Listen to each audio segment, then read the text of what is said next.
नमस्कार। आज हम लोग अपनी पहली क्लास में हिंदी का फर्स्ट चैप्टर भाषा के बारे में पढ़ेंगे और इसके बाद हम लोग पढ़ेंगे वर्णमाला। तो आज हम लोग चालू करते हैं हिंदी का जो पहला टॉपिक है ये भाषा। क्या भाषा? जैसा कि देखा है कि जो इतने भी कंपटीशन एग्जाम है, विशेषकर मध्य प्रदेश में जो आपका पटवारी है और आपका जो एमपीएसआई है, इनमें ये वाला टॉपिक से, ये जो भाषा टॉपिक है, इससे कम से कम 1 से 2 क्वेश्चन आपको देखने को मिल जाते हैं। तो हम लोग आज से स्टार्ट करते हैं भाषा। तो हमने क्या देखा है कि सबसे पहले यदि भाषा को आपको समझना है कि ये भाषा क्या है, तो सबको पता होता है कि जो भाषा है वो संस्कृत की भास धातु से मिलकर बना हुआ है। यहां मैंने हलंत लगाया है और एक शब्द लिखा है भास। क्लियर? यहां मैंने एक शब्द बोला है आपको धातु। क्या बोला है? धातु। हमें पता है कि जो हिंदी है, हिंदी कहीं ना कहीं कहां से आई है? संस्कृत से आई है। और संस्कृत में हम लोग ने सुना है एक शब्द धातु। क्या? धातु। क्लियर है?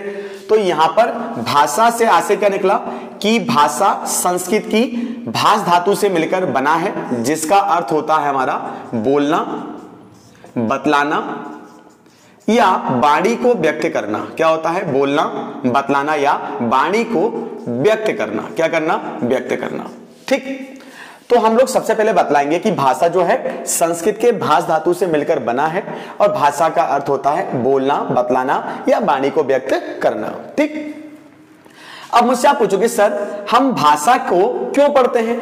हम भाषा को क्यों पढ़ते हैं? तो सबसे पहले इसकी परिभाषा को हम समझते हैं। जब परिभाषा को समझ जाएंगे तो अपने आप समझ जाएंगे कि भाषा को क्यों पढ़ना आवश्यक है। हमने देखा कि ये भाषा जो होती है, हमने लिखा कि भाषा के माध्यम से विचारों का, किसका?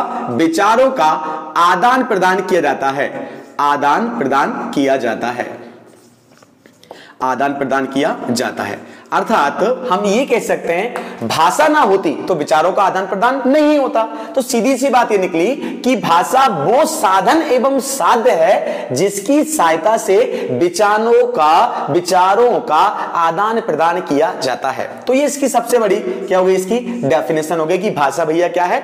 भाषा संस्कृत के भास धातु से मिलकर बना है।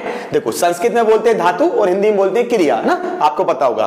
तो भाषा संस्कृत के भास धातु से मिलकर बना है, जिसका अर्थ होता है बोलना, वाणी व्यक्त करना, अपने विचारों का आदान प्रदान करना। तो कहीं ना कहीं हमें अपने यदि विचारों का आदान प्रदान करना होगा तो भाषा को समझना ही होगा, भाषा को पढ़ना ही होगा। क्लियर? अब यहां पर देखो, हमें किसकी बात करना है? हिंदी भाषा की। किसकी बात करनी है? हिंदी भाषा की। लेकिन क्या है, हिंदी के अलावा भी यदि हम बात करें विश्व में, या आपका एशिया हुआ, या आपका अफ्रीका महाद्वीप हुआ, नॉर्थ अमेरिका हुआ, साउथ अमेरिका हुआ, ये यूरोप हुआ, अंटार्कटिका हुआ और ये ऑस्ट्रेलिया हुआ, ये 7 महाद्वीप जो हैं इस पूरे के पूरे पृथ्वी पर याद रखना। ठीक है? इन पूरे महाद्वीप को मिलाकर बात करें कि पूरी पृथ्वी पर कितनी भाषाएं बोली जाती हैं, तो भैया 3000 भाषाएं बोली जाती हैं। क्या होती हैं? 3000 भाषाएं बोली जाती हैं। ठीक है? इसका मतलब ये निकला कि सारी की सारी भाषाएं जो हैं उनकी एक ही परिभाषा है कि भाषाओं के माध्यम से क्या? विचारों का आदान प्रदान किया जाता है। और दूसरी परिभाषा बतलानी है तो हम लोग बोल सकते हैं मन के भाव को प्रकट करने के लिए भाषा की आवश्यकता होती है। क्लियर है कि मन के भाव को प्रकट करना है तो उसके लिए क्या होगी? भाषा की आवश्यकता होती है। तो ये 2 डेफिनेशन आपको याद रखना। अब देखो मन के भाव का मतलब क्या है? भाई हमारे अंदर जो चीजें प्रकट होती हैं उनको बतलाने के लिए क्या होती है? भाषा की आवश्यकता पड़ती है। कहते हैं ना कभी कभी, यार सर वो मेरी बात समझ नहीं रही है, सॉरी क्या भाई वो मेरी बात नहीं समझ पा रहा है, ठीक है, तो उसको मैं कैसे समझाऊं? तो भैया वो यही है, अपनी विचारों को समझाना दूसरे के लिए। तो उसके लिए क्या है? आपको भाषा की आवश्यकता पड़ने वाली है। लेकिन एग्जाम में क्या पूछते हैं कि भाषा किस धातु से मिलकर बनी है? तो भास धातु से मिलकर बनी है। भाषा का अर्थ क्या होता है? बोलना होता है, बतलाना होता है, वाणी को व्यक्त करना होता है। भाषा क्या है? तो भाषा के माध्यम से विचारों का आदान प्रदान किया जाता है। या वो पूछे कि एक और परिभाषा बताओ, तो मन के भाव को प्रकट करने के लिए जो साधन है, जो साध्य है, वही कौन है? भाषा है। क्या है? भाषा है। और एक और परिभाषा है, वो परिभाषा इस प्रकार है, अलग अलग विद्वानों ने, जैसे कि देवेंद्रनाथ हो गए, श्याम सुंदर जी हो गए, क्लियर है, बाबू राम हो गए, अपने सुमित्रनंदन पंत हो गए, अलग अलग विद्वानों ने भाषा की अलग अलग परिभाषा दी है। क्योंकि एक छोटे शब्दों में भाषा की परिभाषा स्पष्ट हम लोग नहीं कर सकते। ये बेसिकली हम लोग बोलते हैं कि भाई ऐसी माने कि भाषा विचारों का आदान प्रदान करने का माध्यम तो है, लेकिन एक परिभाषा आप लोग पंडित सीताराम मालवीय की याद रखना कि उन्होंने बोला है कि यदि भाषा ना होती तो ये पूरी की पूरी बस्तियां, ये पूरी की पूरी पृथ्वी गूंगी होती। क्या होती? गूंगी होती। ये परिभाषा आप जरूर याद रखें कि वास्तव में यदि भाषा नहीं होती तो ये पूरा का पूरा विश्व क्या होता? गूंगा होता। क्या होता? गूंगा होता। समझ पा रहे आप मेरी बात को कि भाषा ना होती तो ये पूरी दुनिया क्या होती? गूंगों की बस्ती होती। ठीक, तो हमने क्या देखा कि भाषा जो है उससे हम लोग क्या करते हैं? भाषा से विचारों का आदान प्रदान किया जाता है। भाषा का जो अर्थ होता है वो क्या होता है? बोलना, बतलाना, वाणी को व्यक्त करना, ये सारा का सारा क्या है? भाषा है। ठीक, अब प्रश्न जो बनता है वो पूछता है आपसे, क्या पूछता है कि एक बात याद रखना, ये जो विश्व में 3000 भाषाएं बोली जाती हैं, इनमें से हमारे भारत की बात करें तो 179 भाषाएं और 544 बोलियां। सोचो आप कितना, 179 भाषाएं और 544 बोली जाती हैं। लेकिन जो वास्तव में एक प्रकार से बोल सकते हैं आधिकारिक भाषाएं हैं, क्या है? आधिकारिक भाषाएं हैं भारत के अंतर्गत, वो कुल कितनी है? 22 है। कितनी है? 22 है। और ये संविधान के भाग 17 और 8वीं अनुसूची में इनको रखा गया है। किनको? 179 में से कितनी? 22 भाषाओं को। तो आपसे कोई पूछे कि भाषा जो है वो विश्व में बहुत सारी है, 3000 भाषाएं हैं, लेकिन उनमें से हमारे भाषा जो है या हमारे देश की जो भाषा है वो लगभग कितनी है? 179 भाषाएं और 544 बोलियां हैं। उन 179 भाषाओं में से 22 जो भाषा हैं वो क्या? आधिकारिक भाषा है। क्या है? आधिकारिक भाषा है। और साथ में बोलोगे कि भारत के संविधान के भाग 17 और 8वीं अनुसूची में कुल 22 भाषाओं के बारे में बतलाया गया है। ठीक, अब यहां पर प्रश्न उठता है कि हम भाषा की बात कर रहे हैं तो एक व्यक्ति का नाम याद रखना, डॉक्टर जॉर्ज अब्राहम गियर्सन। कौन सा? Doctor George Abraham Gierson. इन्होंने भाषा के बारे में या भारत की भाषाओं के बारे में सबसे पहले सर्वेक्षण किया है। किसने किया है? डॉक्टर जॉर्ज अब्राहम गियर्सन ने। क्लियर है? ये क्वेश्चन अक्सर पूछा जाता है कि भारत की भाषाओं पर सर्वप्रथम सर्वेक्षण किस व्यक्ति ने किया है? तो डॉक्टर जॉर्ज अब्राहम गियर्सन ने किया है। इनकी एक किताब है। किताब क्या है इनकी किताब है द लिंग्विस्टिक, क्या लिखोगे इसको आप लोग? The linguistic survey of India. The linguistic survey of India, ये किताब आप लोग याद रखना कि इसमें कहीं ना कहीं क्या लिखा है? भारत की भाषाओं के सर्वेक्षण की जानकारी हमें डॉक्टर जॉर्ज अब्राहम गियर्सन के द्वारा लिखित किताब the linguistic survey of India में प्राप्त होती है। ठीक, तो हमने क्या देखा? हमने ये देखा कि भाषा जो है वो क्या है? मन के भावों को प्रकट करते हैं भाषाओं से। फिर हमने देखा कि भाषा क्या है? विचारों का आदान प्रदान है। और हमने क्या देखा कि भाषा ना होती तो ये विश्व क्या होती? गूंगों की बस्ती होती। क्या होती? गूंगों की बस्ती होती। ठीक है दोस्तों, चलते आगे। अब हमारा जो प्रश्न बनता है वो प्रश्न बनता है कि जो भाषा होती है, भाषा की सबसे छोटी इकाई क्या होती है? अब देखो, कहीं ना कहीं जो भाषा है, क्या है? भाषा है, ये भाषा जो होती है इसका निर्माण या उद्गम, माने कि उद्गम मतलब शुरुआत, जो उद्गम होता है वो होता है मौखिक भाषा से। किससे होता है? मौखिक भाषा से होता है। किससे होता है? मौखिक भाषा से। इसका मतलब ये हुआ कि भाषा में सबसे पहले कौन आई?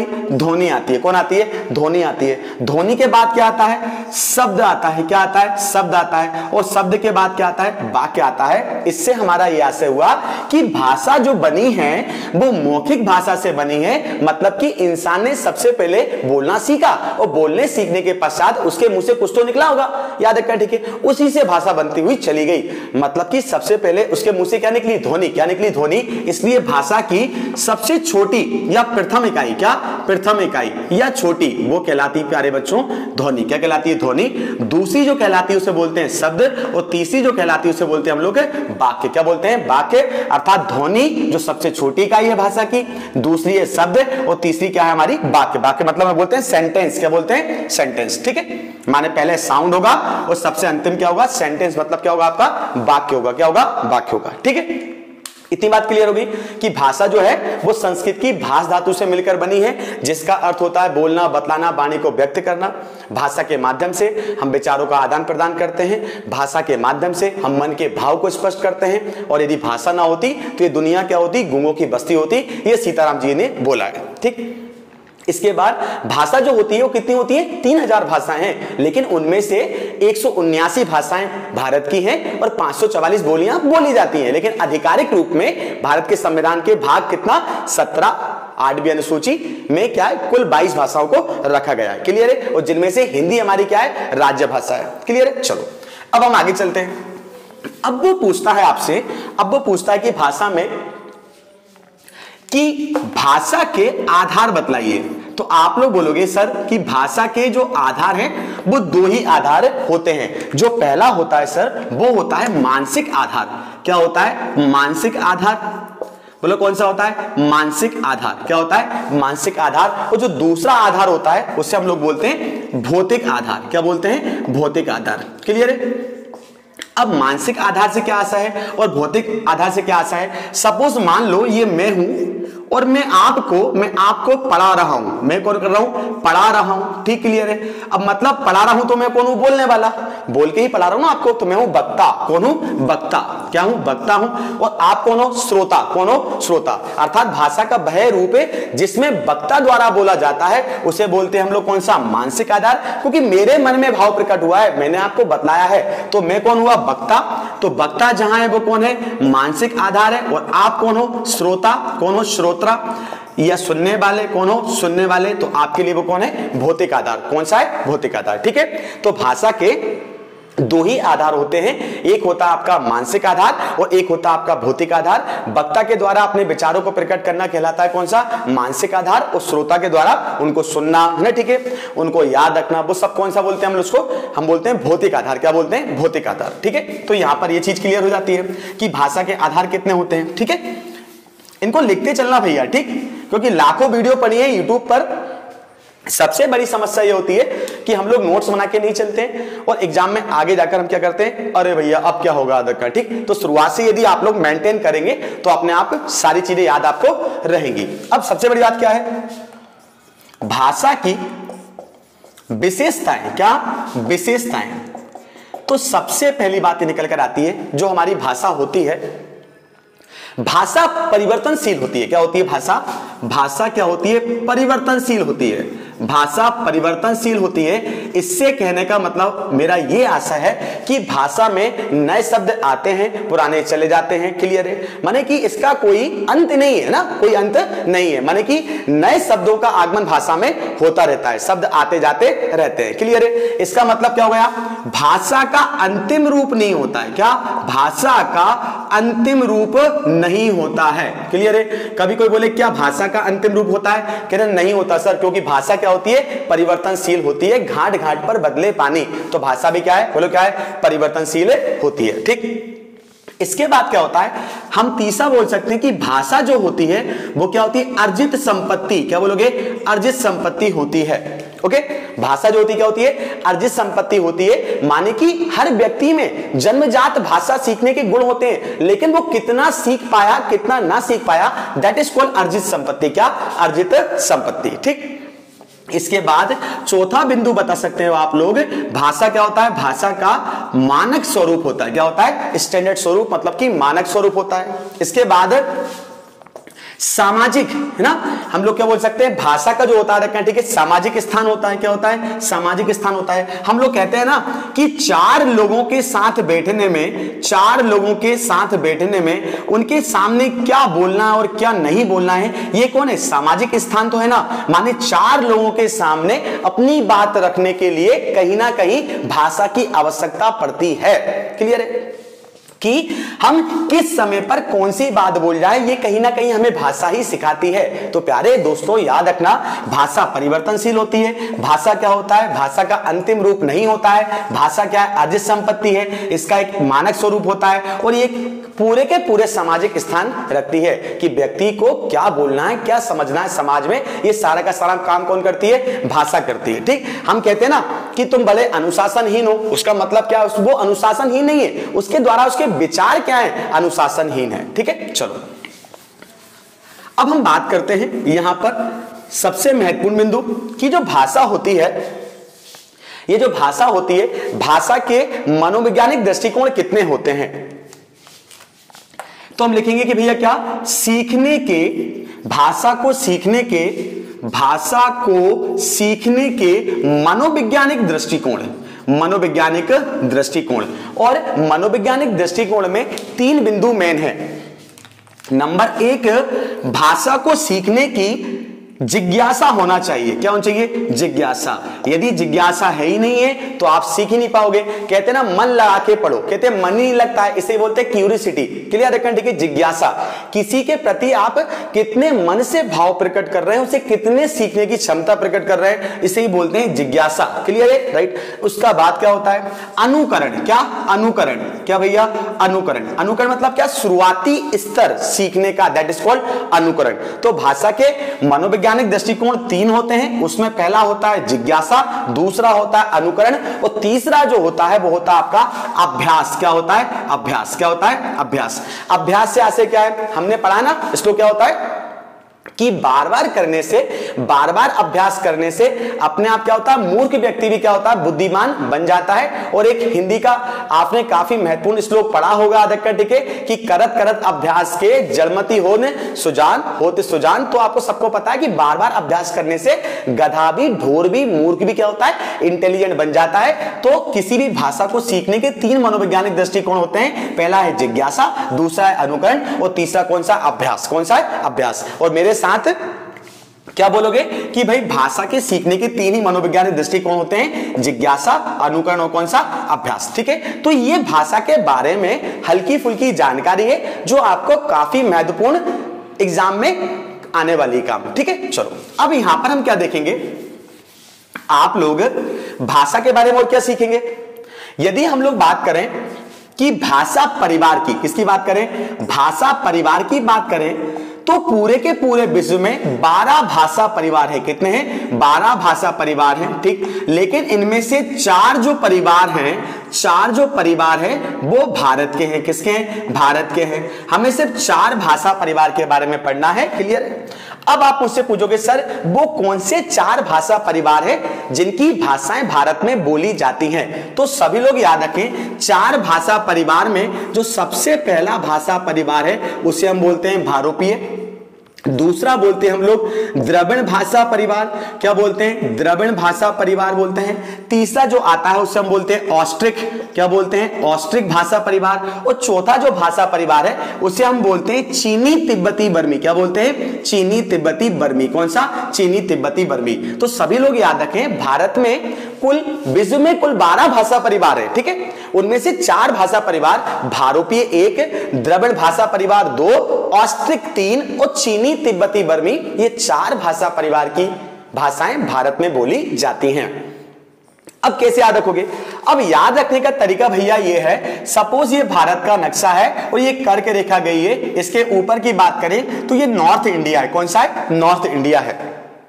इस नॉर्थ इंडिया में जो भाषा बोली जाती है ये आपका पूरा का पूरा भारोपीय भाषा परिवार, भारोपीय भाषा परिवार मतलब कि आर्य भाषा परिवार है। ये आर्यों की भाषा जो है वो वाली भाषा बोली जाती है। किसमें? नॉर्थ इंडिया में। और भारत में लगभग 73% लोग, 73% लोग जिस भाषा को बोलते हैं वो भारोपीय भाषा परिवार की ही है। ठीक, चले आगे। अब इसके बाद ये जो कर्क रेखा के नीचे वाला भाग है यह मुख्यतः दक्षिण भारत जो है ये कहीं ना कहीं द्रविड़ भाषा परिवार बोलता है। कौन सा? द्रविड़ भाषा परिवार। और इसमें मुख्यतः 4 भाषाएं आती हैं, तमिल, तेलुगु, कन्नड़ और मलयालम। कौन सा? मलयालम। ठीक है, कि ये जो दक्षिण भारत है इसकी भाषा कौन कौन सी? तमिल, तेलुगु, कन्नड़ और कौन सा? मलयालम। और ये उत्तर भारत में कौन सी भाषा? आप बोलोगे भारोपीय, मतलब कि 71% लोग कौन सी? भारोपीय भाषा बोलते हैं। अब बोलोगे सर कि द्रविड़ भाषा को भारत में या द्रविड़ भाषा परिवार के कितने परसेंट लोग बोलते हैं भाषा को? तो याद रखें 25%। कितना? 25%। ठीक है, तो 71% लोग किसको? भारोपीय भाषा परिवार को बोलते हैं, माने नॉर्थ इंडिया के लोग। और द्रविड़ भाषा परिवार मतलब कौन? दक्षिण भारत। ये 25% इस परिवार की भाषा को बोलते हैं। तो कभी कभी परसेंटेज ही पूछ लेते हैं कि भारत में भारोपीय भाषा को बोलने वाले कुल कितने लोग हैं, ये इनका कितना परसेंटेज है? तो आप बोलोगे 71%। और द्रविड़ पूछे तो कितना बोलोगे? 25%। ठीक है, चलते हैं अब आगे हम लोग। अब बात समझने की है सर कि ये दो जो परिवार बचे हैं भाषा के, एक ऑस्ट्रिक और एक आपका कौन सा, चीनी तिब्बती बर्मी, इनका रेशियो बतला दो। तो प्यारे साथियों, जो ऑस्ट्रिक भाषा है सबसे पहले ये कहां बोली जाती है, तो आप लोग याद रखें, क्या रखें कि ये जो भारत है, भारत का ये वाला भाग, कौन सा वाला भाग, यहां आपका आता है झारखंड, कौन सा आता है, झारखंड। ये झारखंड वाला इलाका जो है, या इस साइड का जो क्षेत्र याद रखना, ठीक। यहां पर झारखंड वाले भाग के आसपास यहां एक जनजाति है मुंडा और दूसरी है हो, कौन सी है, हो। ये जो जनजातियां होती हैं वो भारत में ऑस्ट्रिक भाषा परिवार की भाषा बोलती हैं और इनका परसेंटेज है 1.3% लोग भारत में ऑस्ट्रिक भाषा बोलते हैं, ठीक है। समझ में आ गया कि ये जो भारत है इसके इस वाले भाग में, ये जो आपका झारखंड पश्चिम बंगाल वाला भाग है, यहां पर मुंडो और हो या मुंडा और हो नामक जनजातियां होती हैं जो कि ऑस्ट्रिक भाषा परिवार की भाषा को बोलती हैं और इनका रेशियो कितना है, 1.3। भारोपीय कितना है, 71%। आपका द्रविड़ का कितना है, 25%। और आपका जो ऑस्ट्रिक भाषा वो कितना है, 1.3% है, ठीक है। इसके बाद प्रश्न बनता है कि जो अंतिम परिवार है उसकी भाषा उत्तर पूर्वी भारत में बोली जाती है और उसे बोलते हैं चीनी, तिब्बती और बर्मी। चीनी, तिब्बती, बर्मा। क्लियर? बर्मा मतलब म्यांमार का नाम है, ठीक है। म्यांमार को पहले बर्मा ही कहा जाता था। तो चीनी, तिब्बती, बर्मा जो भाषा है, ये भाषा परिवार है, इसकी भाषा भारत में कहां पर, उत्तर पूर्वी भारत में जो पहाड़ी क्षेत्र है वहां पर बोली जाती है, जो पहाड़ी क्षेत्र तिब्बत व चीन वाले भाग के पास में टच होता है। और ये लगभग कितना, 0.7% लोग इस भाषा को बोलते हैं, ठीक है। तो हमने आज क्या सीखा, हमने ये सीखा कि भाषा क्या है। भाषा संस्कृत की भाष धातु से मिलकर बनी है जिसका अर्थ होता है बोलना, बतलाना, वाणी को व्यक्त करना। फिर देखा कि विश्व में लगभग 3000 भाषाएं बोली जाती हैं, लेकिन उनमें से 179 लैंग्वेज भारत में और 544 बोलियां बोली जाती हैं। ये मैं नहीं बोल रहा हूं, डॉक्टर जॉर्ज अब्रम गियर्सन के द्वारा रचित किताब द लिंग्विस्टिक ऑफ सर्वे में जानकारी मिलती है। फिर भाषा की परिभाषा को देखा, भाषा के माध्यम से विचारों का आदान प्रदान किया जाता है, भाषा के द्वारा मन के भाव को प्रकट किया जाता है और भाषा ना होती तो दुनिया क्या होती, गूंगों की बस्ती होती। भाषा में क्या है, ध्वनि पहली इकाई, दूसरी कौन बोलेंगे हम लोग, शब्द बोलेंगे, और तीसरी क्या बोलेंगे, वाक्य बोलेंगे। क्या बोलेंगे, वाक्य बोलेंगे। फिर भाषा की विशेषताओं को देखी, भाषा के मनोवैज्ञानिक दृष्टिकोण को देखा और फिर देखा कि भारत में कितने भाषा परिवार हैं और उनकी कौन कौन सी भाषा बोली जाती है। देखा भारोपी भाषा परिवार, दूसरा देखा द्रविड़ भाषा परिवार, तीसरा देखा चीनी, तिब्बती, बर्मी और चौथा देखा ऑस्ट्रिक। कौन सा देखा, ऑस्ट्रिक। लेकिन याद रखना विश्व में सबसे अधिक बोली जाने वाली भाषा वो है आपकी मंदारिन। कौन सी है, मां पे अम की बिंदी, बड़ा दा, छोटे दिन, मंदारिन। और याद रखना ये मंदारिन चीनी, तिब्बती, बर्मी परिवार की भाषा है। ये प्रश्न अच्छा पूछा जाता है कि विश्व में सबसे अधिक बोली जाने वाली भाषा मंदारिन है और ये किसकी, चीनी, तिब्बती, बर्मी भाषा परिवार की है। ठीक, क्लियर है। तो आज की क्लास में हमने भाषा के बारे में काफी कुछ महत्वपूर्ण इंफॉर्मेशन ले ली है और इसके बाद वाली वीडियो में मैं आगे कंटिन्यू करूंगा कि राजभाषा क्या होती है, राष्ट्रभाषा क्या होती है। भारत के संविधान में जो हिंदी को रखा गया है, 8वीं अनुसूची में जो 22 भाषाएं हैं उनमें से हिंदी जो है आर्टिकल 343 से लेकर 351 तक, इसकी क्या क्या विशेषताएं हैं, ठीक है। फिर भारत में कहां कहां पर हिंदी सम्मेलन हुए हैं, क्लियर है। लिपि क्या होती है, चिन्ह क्या होती है। तो इसी प्रकार ये क्रम चलता रहेगा। तो इसी प्रकार देखते रहें, मेरे साथ जुड़े रहें और सफल हो आप लोग, ठीक है। धन्यवाद।